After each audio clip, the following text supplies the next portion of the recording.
Estamos de volta. Olha, foi criado no dia 20 de outubro o Instituto dos Advogados Capixabas. O propósito é contribuir com o fortalecimento do sistema de justiça brasileiro e, mais diretamente, com o aprimoramento do sistema de justiça aqui do Estado. O Instituto é formado por advogados mais experientes que se associam de forma voluntária. Para entender melhor como é essa atuação e como a população se beneficia com esse trabalho, está aqui comigo o presidente do Instituto dos Advogados Capixabas, Antônio Augusto Genelhu Júnior. Muito boa tarde, seja bem-vindo. Boa tarde, é um prazer estar aqui com vocês. Essa criação do Instituto aqui no Brasil primeiro, ela é recente? Praticamente é recente. Já há estados que contemplam esse instituto, né? Nós temos São Paulo, Minas Gerais, no Paraná, no sul do país. Vários estados da federação já têm um instituto. Ok. E qual é o objetivo dele, para que a gente entenda como ele pode nos ajudar aqui no estado? Na verdade, o instituto foi feito mais com o objetivo de obter o aprimoramento técnico do advogado, né? Certo. A gente entende que com esse aprimoramento, divulgando a nossa legislação, aprimorando os conhecimentos dos advogados, nós temos condições de prestar um melhor serviço à sociedade civil, que na verdade está carente de um serviço mais qualificado.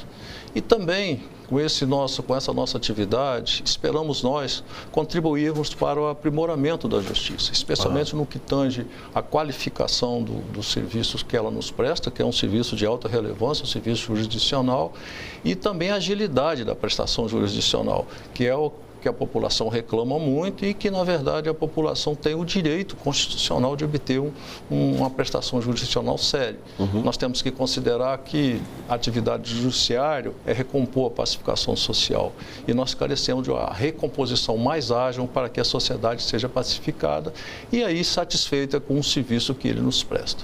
Agora, como é que se dá isso de uma forma, digamos, mais operacional, mais prática? Como é que essas intenções do Instituto acabam chegando até os advogados ou, ao contrário, como é que os advogados podem ter acesso a digamos, a essa ajuda, a esse apoio do Instituto? O Instituto aqui no Estado ainda está começando. Nós estamos ainda associando alguns advogados que preenchem os requisitos que foram estabelecidos estatutariamente para que ele seja afiliado a nós e, a partir daí, nós procuraremos, digamos assim, realizar alguns estudos, vamos realizar alguns compromissos que temos com a população de fazer com que o advogado recomponha o seu conteúdo, participe mais das deficiências da sociedade civil, porque, na verdade, o que se tem que entender é que o advogado não pode se cingir àquela atuação laboral circunscrita de ir aos foros, de fazer suas defesas orais.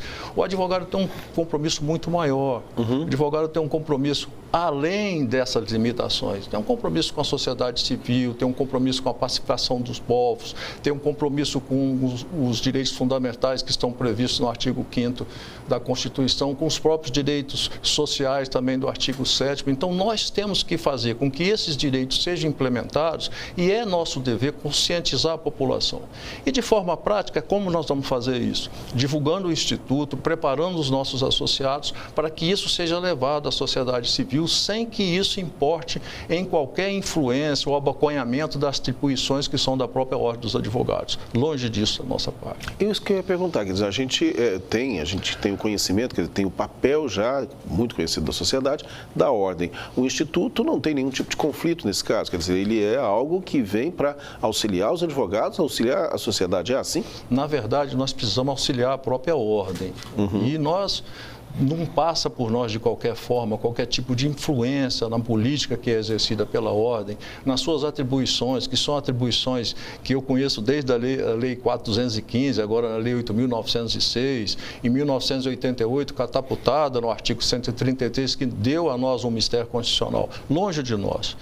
Inclusive, é bom que se diga, nós tivemos a oportunidade, junto com o doutor Jovassi, que é um inspirador desse instituto praticamente, em visitar o presidente da Ordem e dizer que nós não temos interesse nenhum em enfrentamento, pelo contrário. O nosso trabalho é reconhecer a Ordem como a instituição que nos habilita ao exercício da profissão e nos pune quando descumprimos qualquer dos requisitos que são estabelecidos e reconhecer o presidente da Ordem, qualquer que seja ele, porque eleito pela classe, como o nosso batonier, quer dizer, é ele que nos dirige, é ele que nos guia. apenas o Instituto irá subsidiar essa atividade que é da ordem sem intenção de qualquer tipo de infiltração naquelas atribuições que a lei deferiu a ela. Uma curiosidade, sempre se fala que o Brasil forma advogados demais, ou seja, que nós temos uma grande quantidade de escolas de direito, faculdades de direito. Há uma defasagem e, se essa defasagem existe, o Instituto também se incumbe da tarefa de talvez melhorar a formação desses advogados que acabam saindo dessas faculdades? É nossa intenção, subsidiar também a educação e a formação dos advogados, dando a eles maior qualidade, exclusivo no que tange ao comprometimento ético, né? Isso é muito importante para manter a liturgia, o respeito que o Poder Judiciário nos merece e nós merecemos também do Poder Judiciário. A nossa intenção é fazer com que o advogado entenda da sua importância na administração da justiça, porque esse é o mistério constitucional, e também que o advogado não pode ser tratado da forma que nós vemos que está sendo tratado por algumas das autoridades, com descaso, com desrespeito, porque o mesmo respeito que nós temos por eles, eles terão que ter por nós, porque é imposição legal. Essa é a divulgação, é um trabalho didático que a gente precisa fazer, que nós queremos deixar para os nossos sucessores esse tipo de entendimento para que a advocacia sempre se torne importante e nunca perca o pedestal que ela conquistou ao longo de muitos anos, inclusive através da própria Ordem dos Advogados. Eu citei na apresentação da entrevista que o Instituto está sendo formado por advogados experientes e de forma voluntária. Como é que é isso? Quando você vai se habilitar ao exercício da advocacia, você depende de prestar um exame na Ordem dos Advogados do Brasil e você só é habilitado, quer dizer, deixa de perder a condição de bacharel para a condição de advogado se você for aprovado nesse exame.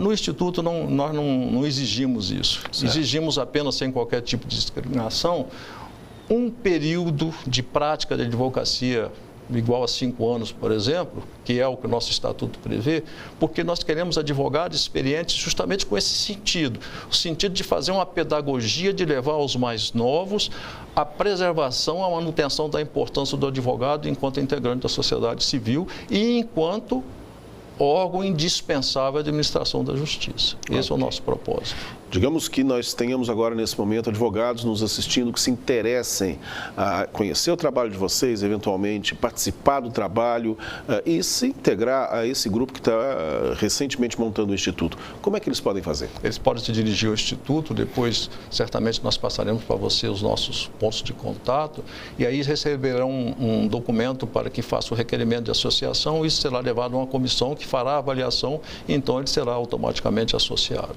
E imagino que daqui para frente a ideia é que vocês progridam, inclusive com trabalhos além da Grande Vitória, também no interior. Perfeito. Nós já estamos com pouco mais de 2 meses de criação, com quase 100 associados. Isso é muito importante. E agora nós vamos levar o Instituto para o interior do Estado, com o objetivo de congregar mais colegas que preencham aqueles requisitos que o Estatuto estabelece, para que o Instituto engrandeça e possa ajudar a Ordem na prestação do serviço que ela sempre prestou à sociedade civil brasileira. Ok. Muito obrigado, viu? Eu que agradeço a vocês a oportunidade. O Instituto está à disposição. Obrigado. Muito obrigado.